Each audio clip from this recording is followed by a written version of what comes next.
Assalamualaikum warahmatullahi wabarakatuh. Nama saya Nurjihan Syakira dari kelas 11 IPA 2. Di sini saya akan menjelaskan sedikit tentang teks eksplanasi. Teks eksplanasi. Ada pengertian, struktur teks eksplanasi, ciri-ciri teks eksplanasi, dan kaidah kebahasaan teks eksplanasi. Pengertian teks eksplanasi yaitu sebuah teks yang berisi tentang proses-proses yang berhubungan dengan fenomena-fenomena alam, sosial, ilmu pengetahuan, budaya, dan lainnya. Struktur teks eksplanasi. 1. Pernyataan umum. Berisi tentang penjelasan umum tentang fenomena yang akan dibahas. Bisa berupa pengenalan fenomena tersebut atau penjelasannya. 2. Deretan penjelas. Berisi tentang penjelasan proses mengapa fenomena tersebut bisa terjadi atau tercipta dan bisa terdiri lebih dari satu paragraf. 3. Interpretasi. Teks penutup yang merupakan intisari atau kesimpulan dari pernyataan umum dan deretan penjelas. Ciri-ciri teks eksplanasi. 1. Strukturnya terdiri dari pernyataan umum, urutan sebab akibat dan interpretasi. 2. Memuat informasi berdasarkan fakta, faktual. 3. Faktual itu memuat informasi yang bersifat ilmiah atau keilmuan seperti sains dan yang lainnya. Kaidah kebahasaan teks eksplanasi. 1. Fokus pada hal umum generik, bukan partisipan manusia, non-human participants. Misalnya gempa bumi, banjir, hujan, dan udara. 2. Dimungkinkan menggunakan istilah ilmiah. 3. Lebih banyak menggunakan kata kerja material dan relasional, kata kerja aktif. 4. Menggunakan konjungsi waktu dan kausul misalnya jika, bila, sehingga, sebelum, pertama, dan kemudian. 4. Menggunakan kalimat pasif. 6. Eksplanasi ditulis untuk membuat justifikasi bahwa sesuatu yang diterangkan secara kasual itu benar adanya. Nah, ini ada contoh teks eksplanasi yang berjudul pengamen jalanan.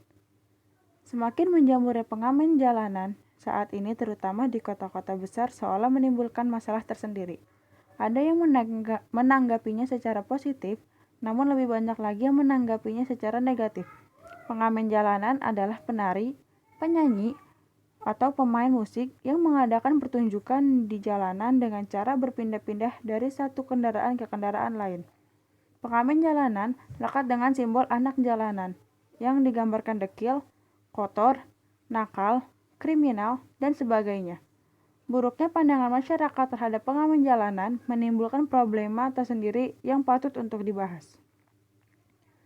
Stigma negatif masyarakat terhadap keberadaan pengamen sudah berlangsung sejak lama. Banyak faktor yang menyebabkan hal ini terjadi. Faktor tersebut antara lain karena sebagian besar masyarakat menganggap buruk profesi ini. Masyarakat berasumsi bahwa semua pengamen jalanan tidak berpendidikan dan akrab dengan dunia hitam kriminal, dan masih banyak lainnya. Faktor-faktor di atas hanya segelintir dari beragam alasan yang muncul di masyarakat terkait tanggapan negatif mereka terhadap pengamen jalanan. Banyak yang melatar belakangi orang-orang untuk turun ke jalan dan mengamen. Ada yang dikarenakan himpitan ekonomi sehingga mengharuskan mereka untuk turun ke jalan demi sesuap nasi. Ada juga yang dilatar belakangi alasan untuk menyalurkan hobi dan minat mereka. Lazim ditemui para mahasiswa yang menjadi pengamen karena minat dan hobi mereka adalah menyanyi dan bermain musik. Masyarakat di kota-kota besar menggunakan moda transportasi pribadi maupun publik mungkin sudah terbiasa dengan hilir mudik pengamen jalanan yang menyatu dengan para pedagang asongan, pengemis, gelandangan, dan lain-lain. Tanggapan masyarakat awam tentang pengamen jalanan beragam. Ada yang mengaku cukup terhibur dan senang terhadap keberadaan mereka. Lebih banyak lagi yang merasa terganggu dan tidak nyaman terhadap mereka. Citra pengamen diperburuk lagi dengan banyaknya kasus kriminal yang melibatkan pengamen jalanan sebagai pelakunya. Pengamen jalanan tidak boleh kita pandang hanya dengan sebelah mata. Ada beberapa artis papan atas Indonesia hingga dunia yang merintis karirnya dari jalanan. Dalam negeri ada Charly Van Houten yang dulu tergabung dalam salah satu band ternama di Indonesia, yaitu ST12. Ia mengaku memulai karirnya mengamen dari satu stasiun kereta ke stasiun lainnya. Ada juga Tegar, artis idol, dan lain-lain. Di luar negeri, ada grup band termasyhur di zamannya, yaitu bahkan melegenda hingga sekarang, band kenamaan The Beatles. Ada juga Ed Sheeran, yang dahulunya merupakan pengamen jalanan di sekitar O2 di London, Inggris. Ia telah diakui sebagai musisi yang hebat, ditambah banyaknya penghargaan yang telah diraihnya termasuk yang paling bergengsi dalam industri musik dunia, Grammy Awards. Artis-artis di atas menjadi bukti nyata bahwa pengamen jalanan tidak boleh dipandang sebelah mata. Menanggapi keberadaan pengamen jalanan haruslah dilihat dari dua sisi. Pola penyelesaian mereka ini harus dilakukan di seluruh lapisan masyarakat.